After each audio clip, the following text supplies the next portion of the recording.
everybody's doing well and staying safe and healthy, and most of all, living grateful, because if we're all on here right now learning about how to serve our clients better, I think we're all in a really good spot. We all know people that aren't, so let's just be grateful for that. And sorry, Zoom has an update, and here my share screen button's at the bottom now. Okay, that's what might have been what messed me up earlier. Okay, Mike, you got that on your screen? Yeah, looks good. Okay, I will go full screen mode. Okay. So I'm gonna just move Mike's head off my computer, put it over there. Okay. So right away, 65% of home buyers believe that a virtual tours would continue to be a great resource in their shopping process, even after the pandemic. So we're all smart here. We all know that this pandemic and the relating factors to it aren't going away anytime soon. And it's pretty safe to say that this technology isn't going anywhere. If you read the note there, more realtors have had to move away from traditional hands-on approaches to showing and listing. And this has indirectly led to the need for more transparency and thorough information for the realtors and potential buyers. People either can't and or don't want to or aren't supposed to be leaving their homes right now. But we have to transact, we have to do business. So what better way to show that? Now, when I started these webinars last April, we talked a lot about how government, lawyers, doctors, and real estate professionals, which are four of the oldest professions that exist, were also the last to the party. So like, think about how DocuSign changed the game for you guys. Or if you're a lawyer, all of a sudden, after hundreds of years, you can finally meet a client and not have to actually be able to, see them in the flesh. You can see them on a screen, and that's enough. So the digitization of your space literally advanced. You guys caught up with the rest of us. And again, I'm talking doctors, lawyers, CRA, like who uses fax machines anymore outside of those professions? And today, none. A year ago, many.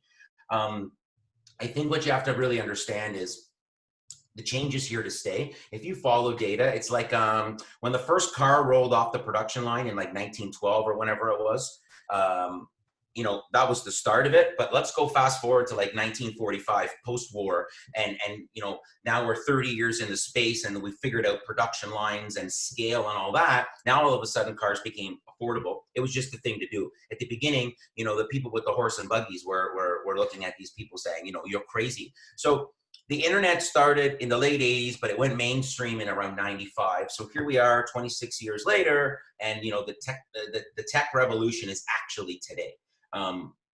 My opinion anyway. It's okay now. There you go. That's kind of what I'm alluding to is I talked to hundreds, probably thousands of agents between Real Space and Look Inside. I think it's safe to say we did around 4,000 tours last year. A lot of people used to say, well, you can't go into the house. They want to see the house, or, they're not going to buy it. And now all of a sudden, in a very, very, very short time, consumer behavior predicates that it is actually okay to see this house virtual. More so, we're saving you time to not have to soldier around. So I'm not disagreeing with the fact that the person still wants to see the house. I'm just disagreeing with the fact that they need to see 30 houses to find the one or two that they really want to go see. So not only is the tech more accurate and visual than anything other than actually physically being in there, think about the amount of time, think about and now in the world we live in today, there's a lot of anxiety around it, a lot of safety issues. So we've done a really good job, I think. Well, not us, they invented the tech, we just use it to mitigate a lot of that. So that's what's sort of becoming mainstream. And going full circle back to this, I appreciate you listening to the monologue, is measurements and floor plans. People really need to see an accurate picture of what's happening. So the two most important items buyers are looking for when considering a home through virtual viewings are how accurate is the tour of the home and how accurate and detailed the listing information is. So with our tools, you're receiving 3D virtual tours, 360-degree view from your feet to the ceiling. You're getting the floor plans, photos, and a lot more. When Michael takes over his presentation, he'll quickly go through the iGuide report, show you what you get, and then he'll really hone in a little bit more on these measurements, because one of the things we really, the data shows more than anything is after pictures, people now really want to see floor plans. Another thing that's really happening is basements. Pre-COVID, if you did a basement, it was, oh my God. And now it's not only are we doing basements, people are asking for photos and virtual tours of even cold cellars today. So Here's some factors to consider when you're getting the measurements. And this is important for many reasons. And you know, Michael will talk a little bit more to why. A lot of people have different methods or different ways, and in some places, different regulations. A builder's floor plans from a drawing is going to be a lot different than when the property's done or a few renovations later. So you want to know who measured the area, how long has it been since the last the area was last measured, and was it measured using older technology like a tape and a wheel? Or I had to think about that for a second. I'm like, what's a wheel? And I was like, oh, it's like when you see those construction guys and the little thing clicks every yard. Or versus laser measurements. And then, you know, when was it measured, during or after construction? And there's a lot of factors that builders, you know, when they're doing their floor plans versus the kind of floor plans you're getting through a tool like iGuide, and livable space. And again, I'll let Michael speak a little bit more to that in his presentation, but it's really important to know and understand if you have measurements, where they came from, and very importantly, when they came from.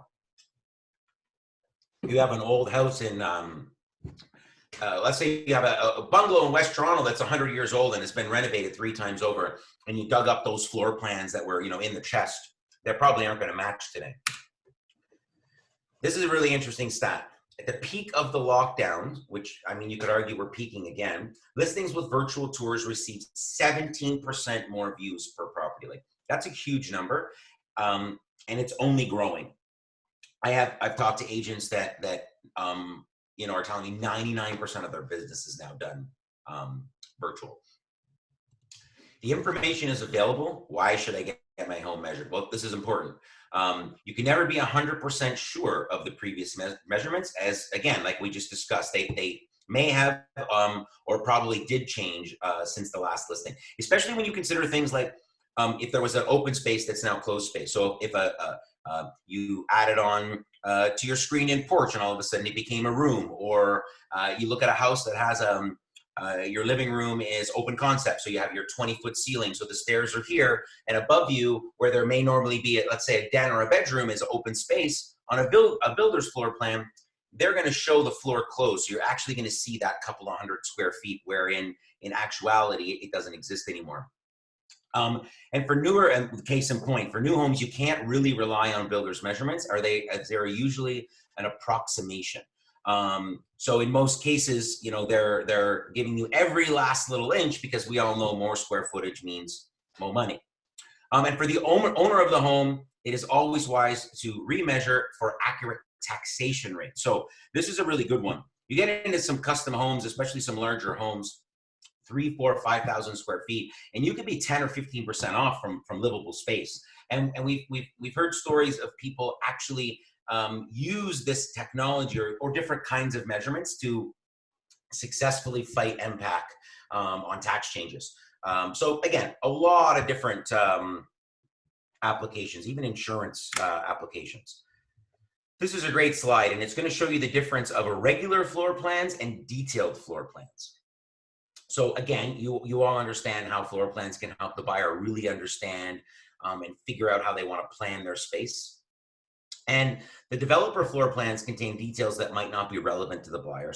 So they want something that's more simple. So if you've looked at a blueprint, like for me, I can't look at blueprints. I'm trying to renovate my office right now. And like, I see this sheet and I'm like, but that looks like 3 offices. And they're like, oh yeah, well, 1 layer's the floor and 1 layer's the ceiling and and I'm like, no, just give me something that makes sense to me, where I can see a few walls and some open space, so I can say, put a wall there and take that wall down. Where we get a little bit more detailed, if you look at the slide below and you look at the second one, you'll see we've added in, like, look at the sinks in the kitchen. We've added the appliances. You can see the island in the kitchen. Here, I got my mouse. You can see the island in the kitchen. You can see the stove. So on our tours, for something like only an extra $50, all of a sudden we're even putting in things like cabinets, and kitchen sinks and whatnot. So you can really get an idea of the space and how to use it, you know, before you get there. So that's just a really quick, and we're going to send this deck out after, so you guys are going to get a little bit of savings there. I got to just go back to the stop share. Sorry guys, Zoom, it moved everything on me. Okay. Michael's there. Okay, there we go. We'll get Michael back in here in a second. Okay, I'm sure you guys can see me. I'm just watching it catch up on the Facebook screen. So really important that you're using accurate measurements and floor plans for a multitude of reasons. Of course, originally was just, from just straight, this is my house and this is the bedroom. And now you've got a lot more to it. And gone are the days of being able to go back and forth, back and forth. So there's some other cool tools in our tech where you can actually measure rooms and, zip around it. I will let Michael speak a little bit more to measurements. I know there's always a lot of questions. So again, we'll do our best to answer them. Mike's going to let you know what kind of technology we're using, how it works, the difference between inside and outside measurements, and all that kind of great stuff. So without further ado, ladies and gentlemen, Michael is the Vice President of Sales and Marketing for Planetary, which again is the company that manufactures the technology that we use to provide you this kick-ass service. So, Michael, take it away. John, good to see you again. You're good to go. Hey, wanted to thank Mike from Look Inside, and thank the board for having me here today. This is it's great to be back and to talk about measurements. One of the more exciting subjects that we talk about in regards to homes and home sales. I guess through this presentation, I'm going to run through it in terms of timing pretty quickly. But if there's any questions, feel free to ask about these questions. So. And really, the goal for us is what is square footage, is really talking about the square footage of a home, how to measure a home, and what's important to you as a real estate professional, what to understand when you do talk about the measurements, when you're using measurements to market a property, and really understanding behind the scenes why that's important to you as well. And I think what I'm going to start off with is with a little anecdote to talk about why measurements are important, because you're out there marketing a home and you're putting out a perception of what things are like. So just before I jump into my story, I'll give you a quick rundown who we are. We have a technology, as John put out, we're a camera system where we measure spaces, we capture visual and laser data. We're using a LiDAR laser to measure these spaces. That data is uploaded and collected by Mike's team. They upload it to our drafting team, and we have a team of professional drafters that draft out these properties, and that's reports that we send back to you. We follow a standard method of measurement, and I'll explain a little bit more about what that is when we deliver that back to you, so you know how we got to the total area calculations of a home. And that's an important thing to understand as we get further into this conversation. So with that, the story that I want to share. So it's kind of nice that I don't, inviting you, a bunch of people into my home here in my basement in Toronto. It's always a little bit challenging, but it's kind of where life is right now. But the nice side of it right now is that I don't have to be outside in that cold weather today. So it's great to connect over this webinar. Because of, working from home and trying to make the home a little nicer this winter, I was, scrolling along Instagram just in the fall before the winter hit. And I found this beautiful fire pit that I thought, oh, this would be great to have in the backyard. So we can, go outside and then kind of enjoy people's company outside, and we don't have to keep our social distancing and, not inviting people into your home. And how it was advertised on Instagram showed a beautiful picture of this fire pit. It also showed a picture of the dimensions. It showed me that it was going to be, I think, 12 inches